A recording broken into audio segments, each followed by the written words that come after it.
I'm Natasha Ware. My background was actually in the financial industry. I walked away from that job thanks to a network marketing business I pursued 10 years ago. We've dabbled in lots of different things since then, really, and at the moment we're doing the e-commerce business, and we reinvest the money that we make from that business into property. We're in North Wales, not far from Conway, so it's not really an area that you'd want to go, do a HMO. I guess for us, we were under the assumption that the best place to do HMOs is city-based. We looked at our closest cities, which was, Liverpool, Chester, Wrexham, Manchester. Wrexham kind of drew our attention more because it was closer to us. It's about an hour away. We didn't really want to be going any further than that, especially if we were going to be self-managing. We needed it to be, and also doing the works as well. We needed it to be, within a reasonable distance. Our first plan was, HMOs for young professionals. They've got the hospital there, they've got the biggest, one of the biggest industrial estates in that area, so it is a prime location for working professionals. But also it was, if that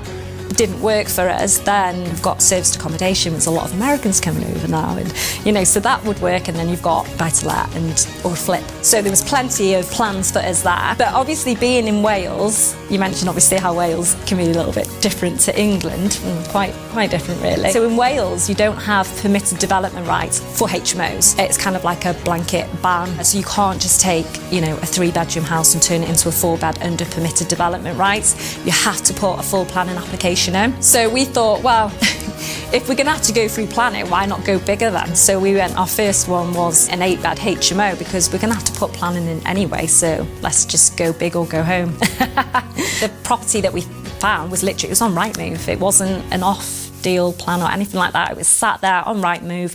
It had a little parcel of land next to it. It's basically a good-sized garden, which had planning permission on it previously for 2 1-bedroom apartment dwelling, which lapsed in 2019. But we thought, okay, there might be potential for that. And also, this is a very sizable, it was like just under 200 square metre, 5-bedroom property that looked like it'd been used previously for some kind of commercial element, because it had the external staircase, like the metal staircase. It had fire doors in there already, and basins and all the bathrooms, and it just gave off that vibe, but we couldn't find anything to suggest otherwise. But so to actually purchase the property itself, we bought it cash, so we didn't have any issues with that side.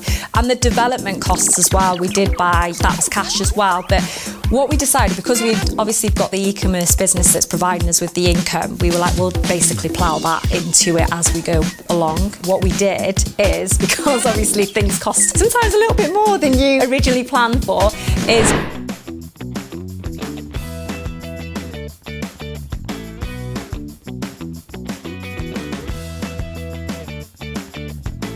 being the first time that we were actually getting people in to do the work, because we've always done it ourselves, but we couldn't because this was such a big project. We've had to build a team. So it's having that power team, isn't it, of people, and you're only going to get that team by kissing a few frogs along the way, basically, which is certainly something we did do. Unfortunately, one of the frogs ended up being on the plumbing side, not really an element of a property you want to get wrong, but it was just, I guess with like the drainage, the plumbing, that was a bit of an issue, I guess, with the people that we had in.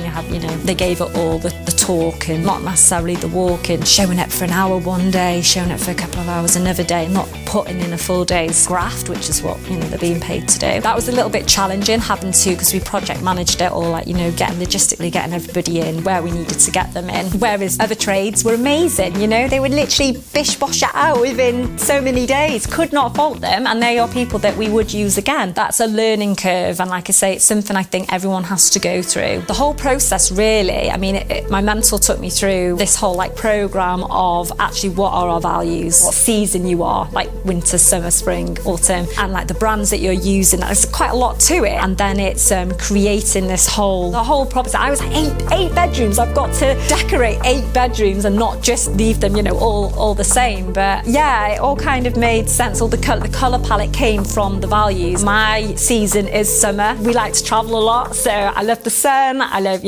being out, and you'll see from the property that it is very kind of, it's a happy place. It's warm. It's a positive place to be.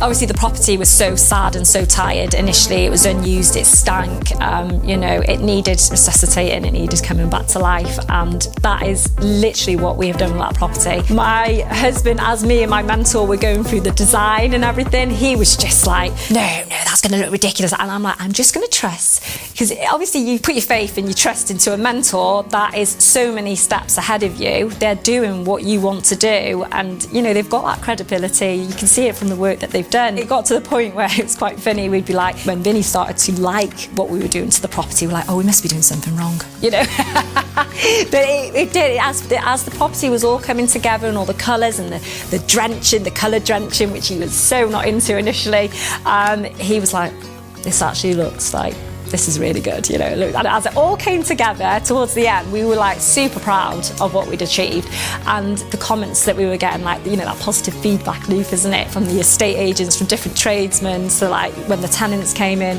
we had a lot of people interested, in pretty much anyone that came to see that property. It was filled so quickly, it wasn't an issue.